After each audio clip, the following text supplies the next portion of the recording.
Hello friends, എല്ലാ കൂട്ടുകാർക്കും സാന്ത്വനം 2 സീരിയലിലെ നല്ലൊരു എപ്പിസോഡിന്റെ ഇനി വരാൻ പോകുന്ന ഒരു അടിപൊളി ഭാഗത്തിലേക്ക് തന്നെ സ്വാഗതം കേട്ടോ. ചാനൽ ആദ്യമായിട്ടാണ് കാണുന്നുണ്ടെങ്കിൽ ഒന്ന് സബ്സ്ക്രൈബ് ചെയ്ത് ലൈക്ക് ചെയ്ത് സപ്പോർട്ട് ചെയ്യണേ. അങ്ങനെ ആനന്ദവും മദ്യപിച്ച് ലെക്ക് കെട്ടിട്ടാണ് വീട്ടിലേക്ക് വന്നു ചേരുന്നത്.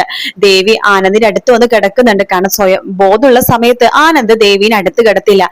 അതുകൊണ്ട് തന്നെ ആനന്ദിന്റെ അടുത്ത് ഒരുപാട് ആഗ്രഹിക്കുന്നുണ്ട് ആനന്ദ് സമാധാനപ്പെടുത്താൻ വേണ്ടി. പക്ഷെ അതൊന്നും ആനന്ദ് ചെയ്യാത്തതുകൊണ്ട് തന്നെ ദേവി ആനന്ദിന്റെ കൂടെ കിടക്കാനായിട്ട് ഒരേ കാര്യങ്ങൾ പറയുന്നുണ്ട്. ആനന്ദേട്ടാ, ഞാൻ നിങ്ങൾ ഒരുപാട് സ്നേഹിക്കുന്നുണ്ട് ആനന്ദേട്ടാ എന്നൊക്കെ പറഞ്ഞ ഒരേന്നൊക്കെ പറഞ്ഞുകൊണ്ടിരിക്കുകയാണ്. പക്ഷെ ആനന്ദ് ഒന്നും കേൾക്കുന്നുമില്ല, ബോധമില്ലാത്തതുകൊണ്ട്. ബോധം ഉണ്ടെങ്കിൽ ആനന്ദ് അത് കേൾക്കാൻ പോകുന്നില്ല. പിറ്റേ ദിവസം രാവിലെ ആകുമ്പോഴേക്കും ആനന്ദ് എഴുന്നേറ്റ് വരുമ്പോ തന്നെ ഗോമതി ചോദിക്കുന്നുണ്ട്, എടാ നീ ഇന്നലെ എന്ത് കോലത്തിലാ വന്നത്, നിനക്ക് വല്ല ഓർമ്മയുണ്ടോ? എനിക്ക് ഓർമ്മയൊന്നുമില്ല.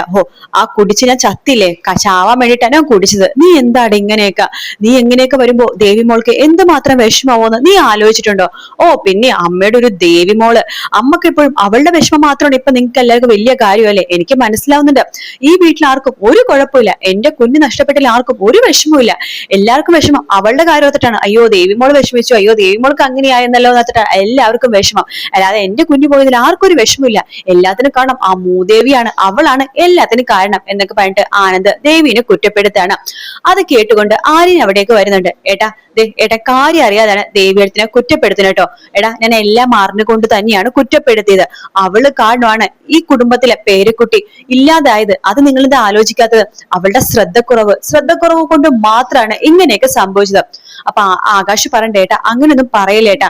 അത് നമുക്ക് വിധി ഉണ്ടായിരുന്നില്ല, അതുകൊണ്ടാ. പിന്നെ വിധി ഇനിയിപ്പൊ അത് പറഞ്ഞാൽ മതിയല്ലോ. മനുഷ്യന്മാര് തന്നെയാണ് വിധിയും വിധിക്കേടൊക്കെ ഉണ്ടാക്കി വെക്കണത്. എനിക്കവളെ മുഖം കാണുന്ന ദേഷ്യമാണ്. അവൾ എവിടെ എന്ന് ചോദിക്കുമ്പോഴേക്കും മീനാക്ഷി പറയണ്ട, ആനന്ദേട്ടാ ഇങ്ങനെയൊന്നും പറയല്ലേ, ദേവിയടുത്തേക്ക് ഒട്ടും വയ്യ, ചെറിയ ചൂടും കാര്യങ്ങളൊക്കെ ഉണ്ട്. ഞാൻ ദേവിയടുത്തേക്ക് ആവി പിടിക്കാൻ വേണ്ടി അപ്പുറത്തേക്ക് കൊണ്ടിരുത്തിയിട്ടുണ്ട്. സമാധാനം, ഈ സമയത്ത് തന്നെ എനിക്ക് പുറത്തേക്ക് പോകണം. ഗോമതി ചോദിക്കണ്ടേ, അല്ല നീ എവിടേക്കാ പോകാൻ പോണത്? വല്ല കുടിച്ചു മറിയാൻ വേണ്ടിയിട്ടാണോ? ഞാൻ എന്തെങ്കിലും ചെയ്തോട്ടെ അമ്മേ, ഞാൻ നിങ്ങൾ എന്തെങ്കിലും തരത്തിൽ ശല്യപ്പെടുത്തുന്നുണ്ടോ? എല്ലാരും കൂടി എന്നെയല്ലേ ഈ അവസ്ഥയിലാക്കിയത്. മോനെ, ഞാൻ പറയണത് നീ ഒന്ന് കേൾക്കടാ. വേണ്ട, ആരും കേൾക്കണ്ട. എനിക്കിനി ആരും ഒന്നും പറയുകയും വേണ്ട. കേട്ടെടുത്തോളം കണ്ടെടുത്തോളം മതിയായി എന്ന് പറഞ്ഞിട്ട് ആനന്ദ് അവിടെ നിന്ന് പോവാണ്. ഇതെല്ലാം ദേവി അപ്പുറത്ത് നിന്ന് കേൾക്കുന്നുണ്ടോ. ദേവി പൊട്ടിക്കരഞ്ഞോണ്ടിരിക്കുകയാണ്. ആ സമയത്ത് നമ്മുടെ മീനാക്ഷി ആണെങ്കിൽ ഗോമതിയടുത്ത് പറയണ്ട്, എല്ലാം അമ്മേ, ദേവിയടുത്തിന്റെ അമ്മയും അച്ഛനും ഇതുവരെ സത്യങ്ങളൊന്നും അറിഞ്ഞിട്ടില്ല. അവര് മിക്കവാറും ഏത് നിമിഷം വേണമെങ്കിലും ഇങ്ങോട്ടേക്ക് കയറി വരും.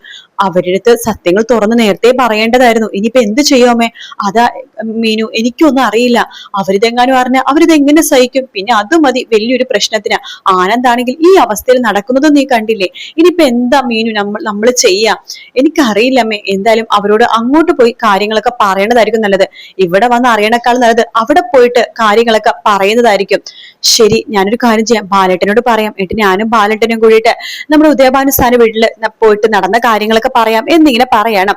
അത് കേട്ടുകൊണ്ട് ആനന്ദ് പറയണ്ട, അതെ നിങ്ങളൊന്നും പോയിട്ട് ഒന്നും പറയാൻ നിൽക്കണ്ട, അവളെയും കൂടി കൊണ്ടുപോയിക്കോ, എന്നിട്ട് അവിടെ കൊണ്ടുപോയി വിട്ടോ. ഇവിടെ ഇനി അവളുടെ ആവശ്യമില്ല. മീനാക്ഷി പറയണ്ട്, എന്ത് വർത്തനാണ് ആനന്ദേട്ടി പറയണത്? അപ്പൊ ആനന്ദേട്ടൻ എന്താ ഒരു പെണ്ണിനെ വിവാഹം കഴിച്ചത് കുഞ്ഞുണ്ടാവാൻ വേണ്ടി മാത്രമാണോ? അതിനു വേണ്ടി മാത്രമാണോ ആനന്ദേട്ട? അതുകൊണ്ടാണ് ആനന്ദേട്ടൻ ഇപ്പൊ ദൈവത്തിനെ ഉപേക്ഷിക്കണത്. എന്റെ മീനു, ഞാൻ പറഞ്ഞത് നിങ്ങളൊന്ന് മലയാളത്തിൽ മനസ്സിലാക്ക്. എനിക്ക് അവളെ കാണുന്ന ദേഷ്യമാണ്. കുറച്ചു നാൾ അവളെ വീട്ടിൽ പോയി നിൽക്കട്ടെ, അല്ലെങ്കിലും അവൾക്ക് അവളുടെ വീട്ടിൽ പോയി നിൽക്കാനൊക്കെ ആഗ്രഹം ഉണ്ടാവില്ലേ?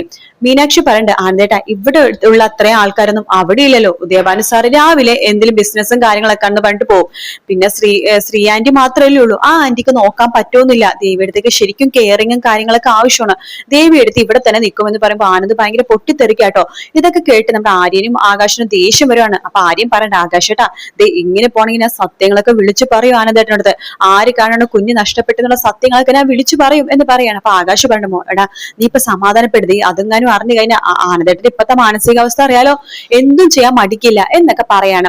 അപ്പൊ അങ്ങനത്തെ ഭാഗങ്ങൾ നമ്മൾ നാളെ കാണാൻ പോണം. പിന്നെ സുകന്യ എന്ന് പറഞ്ഞൊരുത്തി ഉണ്ടല്ലോ, അത് നാളെ തിരിച്ച് ഇവിടേക്ക് വരുന്നുണ്ട്. സുകന്യാണെങ്കിൽ നമ്മുടെ ദേവിനെ കുറ്റപ്പെടുത്തി ആനന്ദിനെ വീണ്ടും എന്ന് പറയണം, ആ ദേവിയുടെ ശ്രദ്ധ കുറവുകൊണ്ടാണ് ദേവി അങ്ങനെ തെന്നി വീണത്. ദേവി ഒരു നോട്ടവും ആനന്ദ്, ദേവി തന്നെയാണ് എല്ലാത്തിനും കാരണം എന്ന് പറഞ്ഞ് ദേവിന്റെ തലയിൽ കുറ്റം ഇട്ടിട്ട് ദേവിനെ ആനന്ദിനെ രണ്ടും രണ്ട് വഴിക്കാക്കാൻ വേണ്ടിയാണ് ആ ഗ്യാപ്പിൽ സുകന്യ ശ്രമിക്കുന്നത് കേട്ടോ. പക്ഷെ ഇതൊക്കെ സുകന്യ ചെയ്യുമ്പോഴും നമ്മുടെ ധർമ്മന്റെ കയ്യിൽ നിന്ന് സുകന്യക്ക് നല്ല അടി കിട്ടും. കാരണം സുകന്യ കാരണം ഇത്രയും പ്രശ്നങ്ങളൊക്കെ ഉണ്ടായത്. സുകന്യയുടെ മുഖം മൂടി ഇനി അഴിഞ്ഞു വീഴാൻ പോവാട്ടോ. കാത്തിരുന്ന് കാണാം ഫ്രണ്ട്സ്. വീഡിയോ ഇഷ്ടപ്പെട്ടാൽ ലൈക്ക് ചെയ്യുക, സബ്സ്ക്രൈബ് ചെയ്യുക, കമന്റ് ചെയ്യുക. മറ്റൊരു വീട്ടിൽ കാണാം. Take care, bye bye.